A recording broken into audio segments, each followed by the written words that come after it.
After leaving the Mormon church and getting saved in a mainstream Christian church, I found myself in a church that was full of revival. And that was something I was not familiar with at all, being Mormon. Hi, I am Kai Van Leuven. I spent over 30 years in the Mormon church, and this is what I did after leaving. And I'm Di Beals. I'm a pastor at Venture Church in Washington and mostly your friend along for the ride as usual. Di, Di is great. She is recording from her home. She brought home a camera. This is a holiday. And she brought home a camera and a mic and is set up at her house. Today we are talking. Committed, Kai. I'm in. Yes. Yes. All right. So today we're going to talk about this idea of revival. And after leaving the church, I was in kind of this weird in-between area, right? Where I had left the Mormon church and was trying to kind of leave that old life behind. And then I had this new relationship with God. And you look at all of the things that you did in the past and you say, I wonder what to do with all of these things. So, like, what do I do about baptism? What do I do about my temple endowment? What do I do about all the things that I've taught to my kids while being in the Mormon church? How do I deal with all the struggles of, leaving that old life and starting a new life in Christ? And so we're going to kind of get into that a little bit today. Okay. So let's catch up in the story. Left the church. I had fought against God, kind of went back and forth on what my relationship with God is, if God exists, decided to give my life to Christ and was saved. And then we catch up to where we are at in the story today. Okay. Was that redundant, Di? No, this is part of the fabric that's woven in behind your story. Like you made big moves, but then what's made you who you are today? Part of it is your Mormon background, but now what's forming you today? I like it. Yeah. So I think one of the things is I like to be all in on things. Same. And so what I decided to do, yes, I could see that, Di. I could see you being. I'm an all or nothing girl, all the way. Yep. You're all over. Okay, so I decided to try to kind of rewire all of these negative thoughts that I had. One of the ways that I did that is I work construction all the time. And I decided to listen. And hey, I don't recommend this.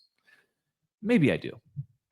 I decided to listen to Christian music for 10 hours per day. Okay. Whoa. Talking about going all in. Yeah.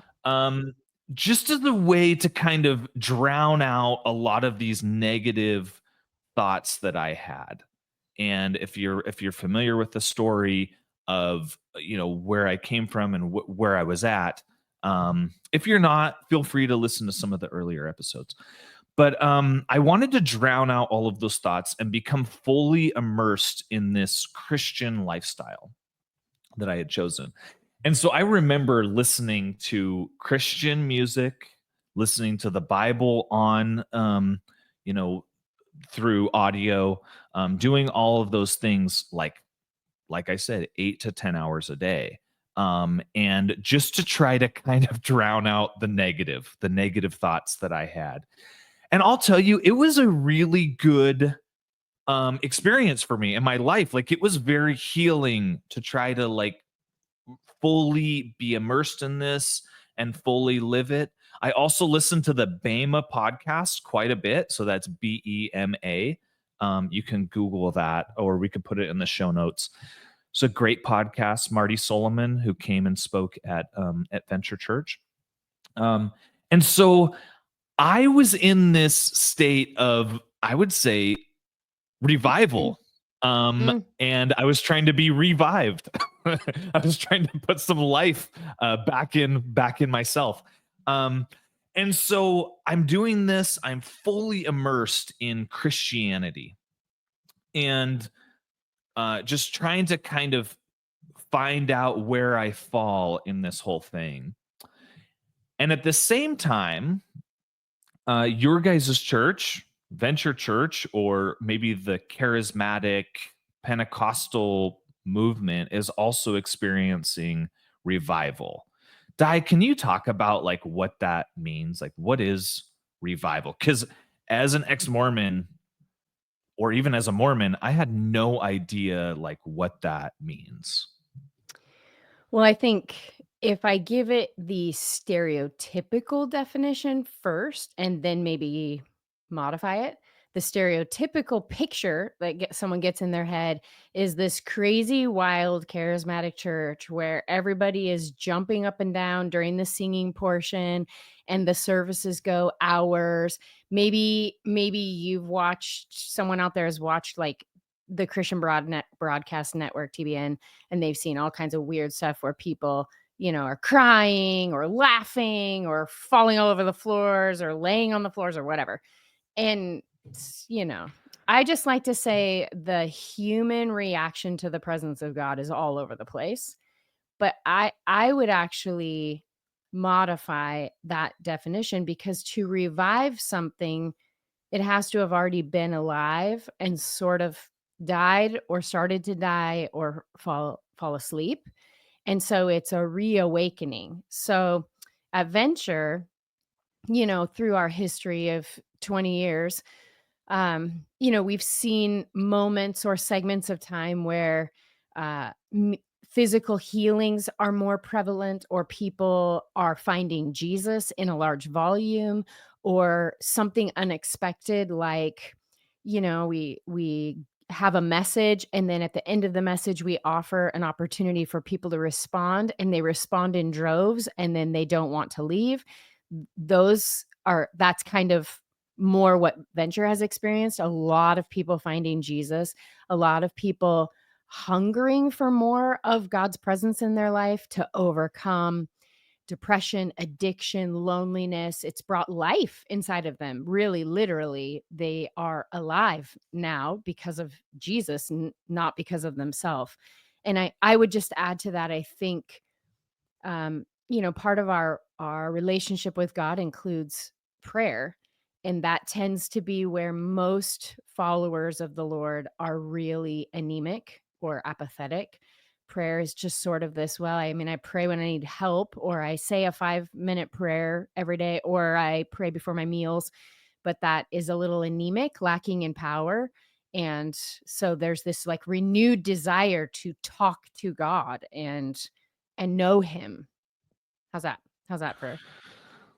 I think that's really good. And what I think is good about it is I think we have to set the stage for what Seattle faith culture looks like. I guess, well, I think that would maybe give some context. So Seattle, least churched area in the United States. Yeah. The least faith people who align with faith in the whole United States. So when I was growing up, my best friend, first time I met him, we were hanging out. It was 6th grade. We were playing at his house, and he said, "Hey, do you believe in God?" I'm a 6th grader, I said, "Yeah." He says, "Well, I don't. I don't think anything exists outside of this." I said, "Okay." I'm like, "Thanks for letting me know." And, and I would say that is a Seattle culture thing. There are a lot of atheists. There are a lot of people who are very apathetic towards belief. So I think it's important to set the stage of what that looks like. Well, and if I can just add to that, if you just do like a scan across the country, there are so many people in the South that attend church, but their lives are different outside of church, but it's sort of socially expected, or they've grown up going to church. That's what our family does. We go to church. And so in Seattle, where there's not people going to church and they haven't, and their parents haven't, and maybe even their grandparents haven't, when they react, when they respond, when they ask Jesus into their life, it's a dramatic difference. So the dramatic change is really sort of what gets people's attention, like, whoa, revival is happening there. And I'm not downplaying and saying it's not. I'm saying, yeah, it's noticeable when a place where like 6 to 8% of the people claim a relationship with God. That's what in the okay. I pulled a 2016 demographic study for the 4 miles around Venture Church. In 2017, I pulled it, and there are 40,000 people, or back then there were. Now there's more that live in just a 4 mile radius around the church, and 37,000 of them claimed zero faith. So that leaves Wow. 3,000 people to claim all faiths: Hindu, Mormon, Catholic, Christian, whatever. That gives you a picture of, so when people find Jesus, like, our church is almost 2,000 now, in an area where in the 4 mile square radius that only 3,000 people claim any faith. So we've bumped that number up, which is great, but that's dramatic. It gets attention. Yeah. Di, can we just say you're a rock star? And I don't suck up to people, but come on. Because it's in a place where religion is not like, I worked in a big company forever. No one I knew went to church. Like, no, like we're talking zero. And so I think the idea of revival in an area like that is unlikely, which I Mhm. think makes it even more like Awesome. exciting. Yeah. Yeah.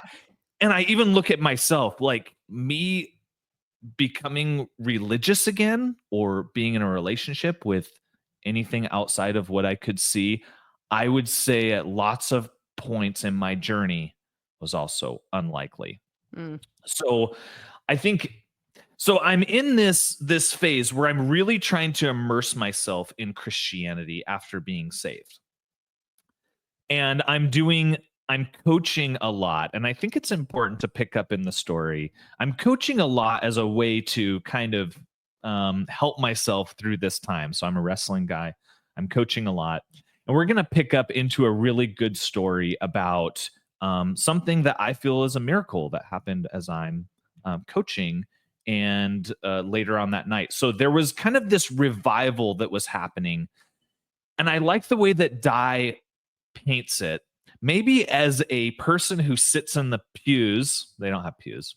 Someone who sits in the chairs. Um, how I viewed it is like people who are in who how do I say this, Di?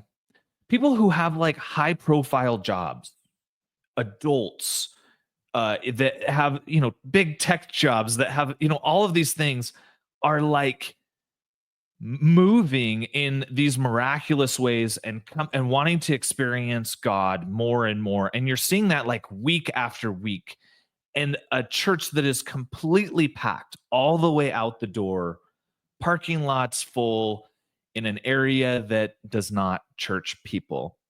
And so I'm kind of part of this time, and I'm like, wow, this is really cool. Like, to see God move in an area that I grew up in that I know is not very religious. And I'm going and I'm coaching, and they had a prayer and worship night, and I coached the day before, the night of. And so I know I'm going to kind of be late. It's going to be kind of this weird experience where I'm going to be late to this church thing that I'm going with some anticipation for. And so I go and I'm like yelling the whole time, right? Because I'm coaching. I don't know. I probably shouldn't yell so much, but I do. I go to this church service, this revival service, and I pull up. There is no parking in the parking lot. And I'm like, dude, I'm already late. I'm already like 5 minutes late. So I double park and I said, God, if I'm supposed to be here, will you just like make that known? Like, because I love testing God in these ways. I said, God, just make it known to me. Like, I want to experience whatever I'm supposed to experience here, but I also kind of want something. for you to show me that. So I double park a bunch of people, put my car in park. Like, I don't know. It's all good, right? Go inside. And I said, and as I'm walking like towards the door, I'm like, oh, I'm late.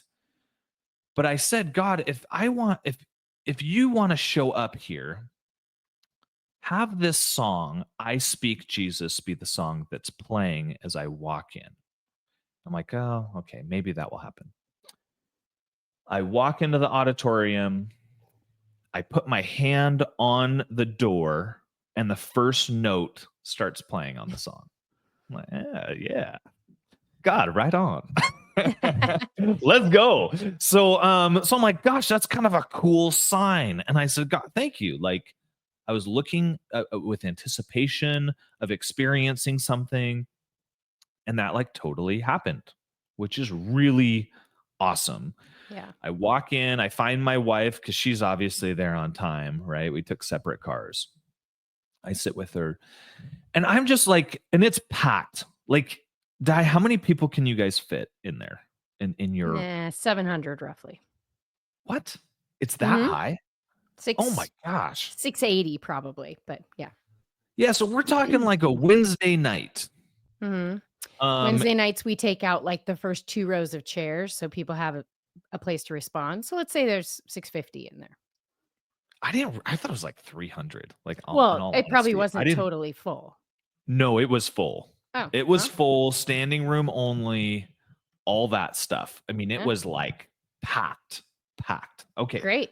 Well, you were there on a night where we did baptisms, so that's a whole section of chairs we take out to get that big Oh, baptism tank in there too. Anyways, see, continue. you're always so modest. You should be like, I yeah, there were 3,000 people there. No, Everybody. mm-mm, No, mm-mm. that's not diet. Anyways, so there was but it was packed. It was like standing room only type situation, right?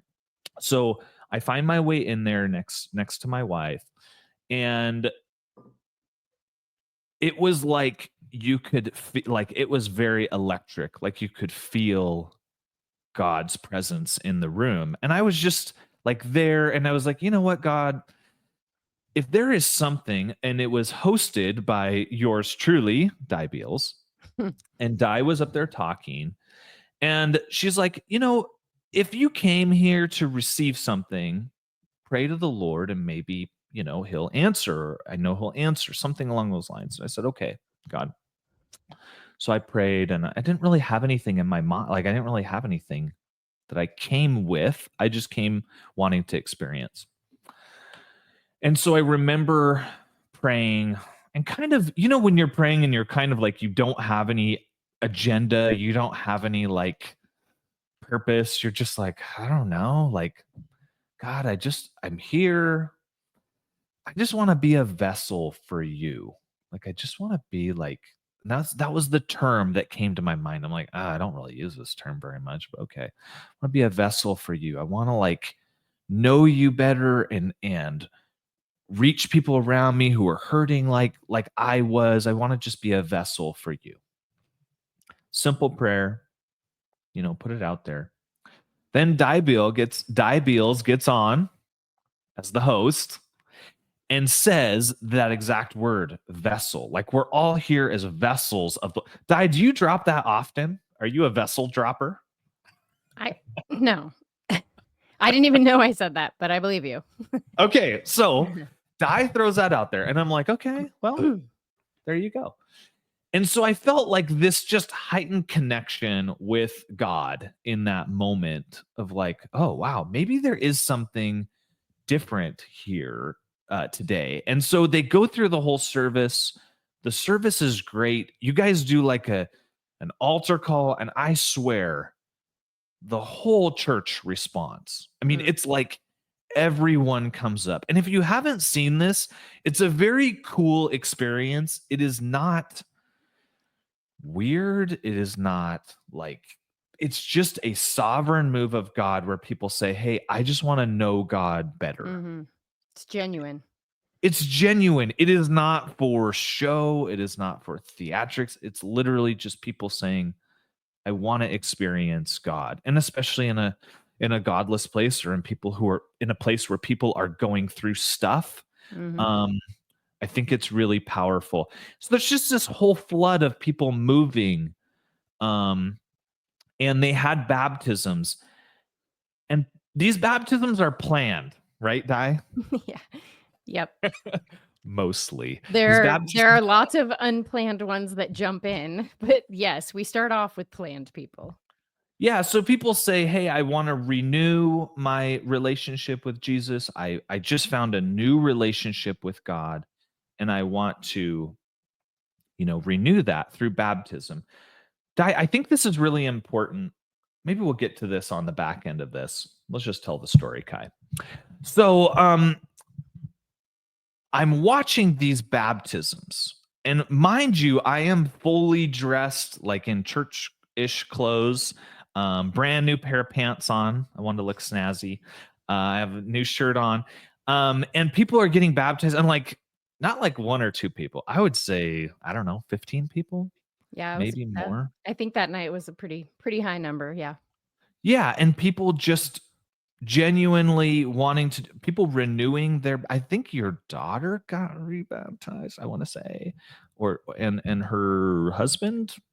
Yeah. Yep, So, yep, like, a lot of people are, kind of experiencing this, like, "I wanna renew this," or yep. I feel motivated to do this."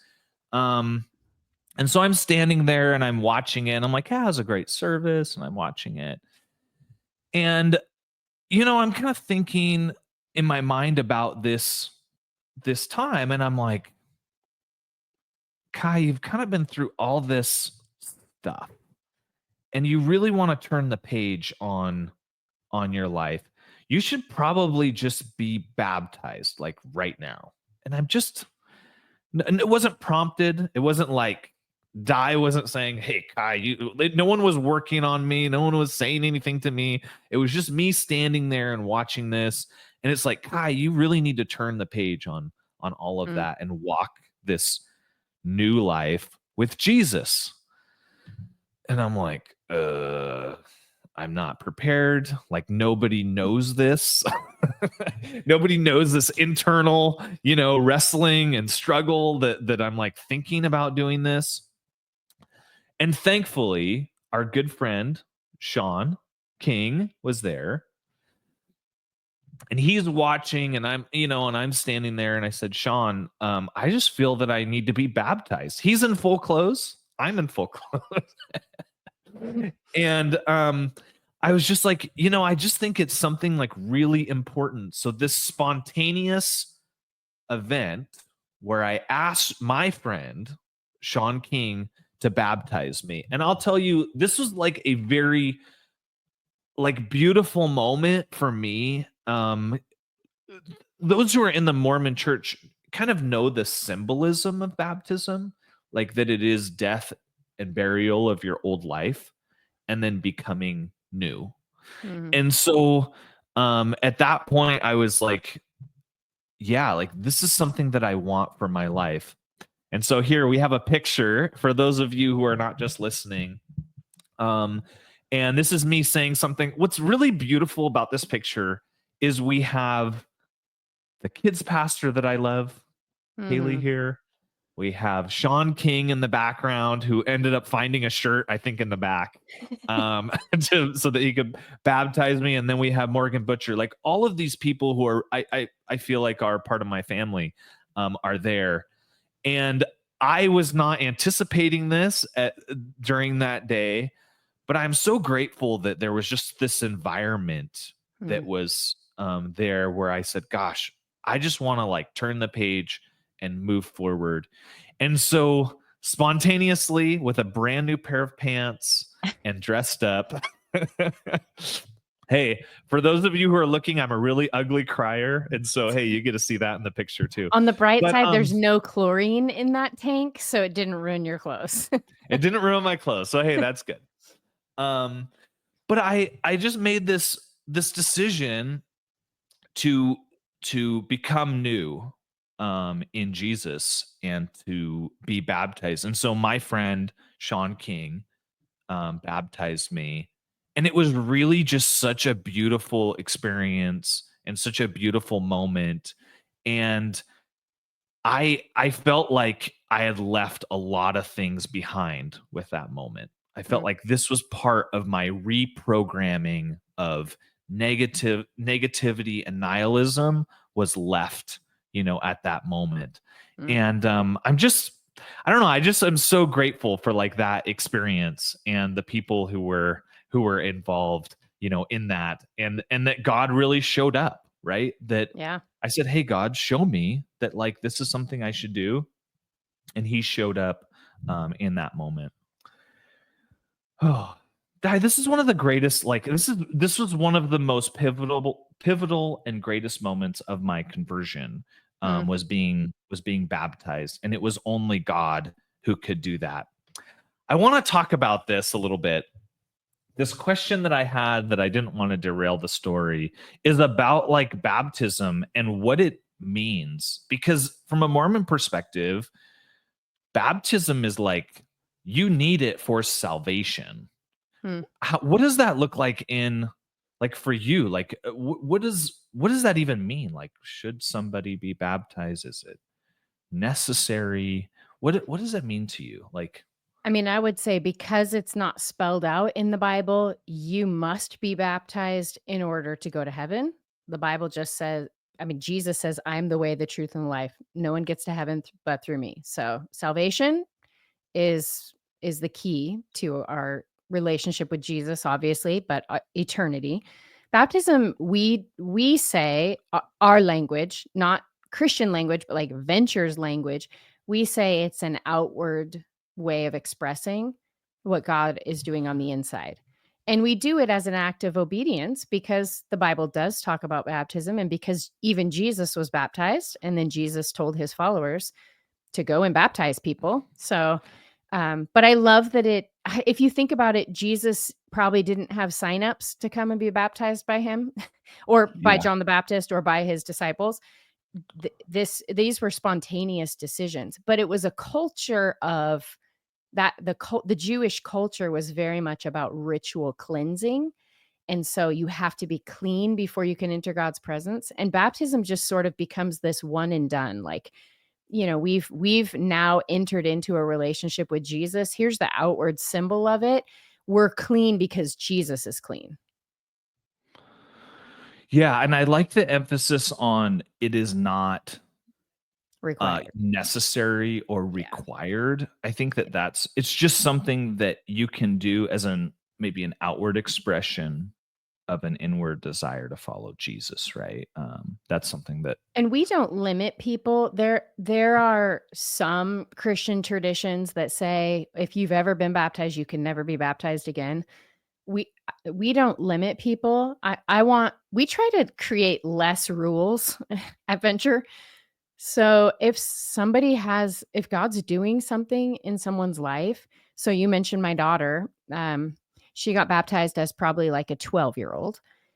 Before she went to college, she asked us to baptize her again. She wanted to live for Jesus in college.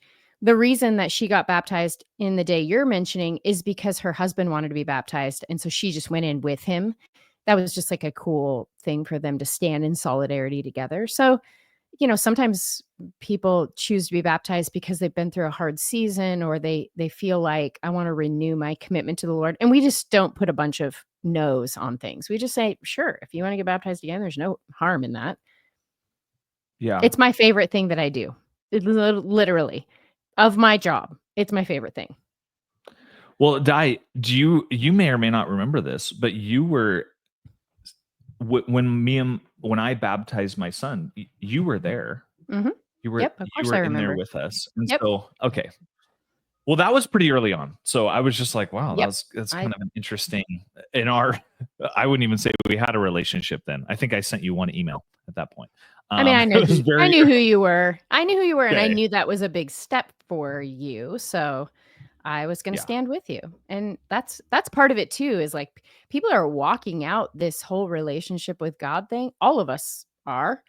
And we none of us have it all figured out. So we just kind of walk beside each other and help each other along. That's a cool thing. Yeah, and I think that I just look at where I was in the beginning of this journey and then where I was at. And there's just so much change that happened. That's why when I look at the ex-Mormon community has a lot of negativity Mm, within it. And there's a lot of hurt. There's a lot of past hurt who have left, a lot of people who have left where there's a lot of just hurt built up inside of it. And whenever I see that, I am I am so optimistic for people who have left the church. Like I don't look at it and say like those people are stuck in feeling that way. I honestly feel like they are like one interaction away from with God, not with mhm, me or this mhm. podcast or another podcast, but one interaction with God away from a relationship with him. Yeah. Like I honestly believe that. And I don't care if you are the most hardened atheist ex-Mormon who is, dropping an anti-God meme every day. I don't know. I just think that you are one, like, just God, let me experience you. Show me what I need to do in my life. Like, you're really that close Mhm. from my perspective. Because to me, like there's nothing that is too big. There's no like circumstance that is too big that the Lord cannot intervene Yeah. and cannot like bring somebody back. Like Uh, that's really Amen. okay. Well, I wasn't trying to preach, but I'm just trying to say like that is honestly how I feel because I look at where I was especially in this story and I look at where God, showed up for me and where he's taken me and I'm just like so grateful for that. Di, I love you. You're great. Aw. It's I do. mutual, It's Kai. Big love uh, for you and the fam. Yeah. yeah, and I think that in this next episode, I'm gonna kind of talk about kind of where it goes from there, what a new life in Jesus looks like. But I think that that this is really important to talk about kind of these big moments and Mhm. talk about how Jesus moves and what he can do with anybody, even Right. with a dark person, right? Me, Kai, You're in a not in a dark. space. Well, there was a lot of times where it was pretty dark. Um, in a place that isn't full of, a lot of spirituality, God can move. And I honestly believe that can happen, that can And they're happen anywhere. pivotal moments because and I think this is important to point out.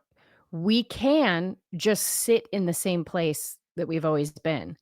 And somebody once said the definition of insanity is doing the same thing over and over, but expecting a different result. We can just sit in pain and nurture it and feed it and pet it and help it grow into a big, healthy monster. Or we can say, there's got to be something else. I can do something different here. So that decision to begin a relationship with Jesus, the decision to get into the baptism tank and make that a public thing.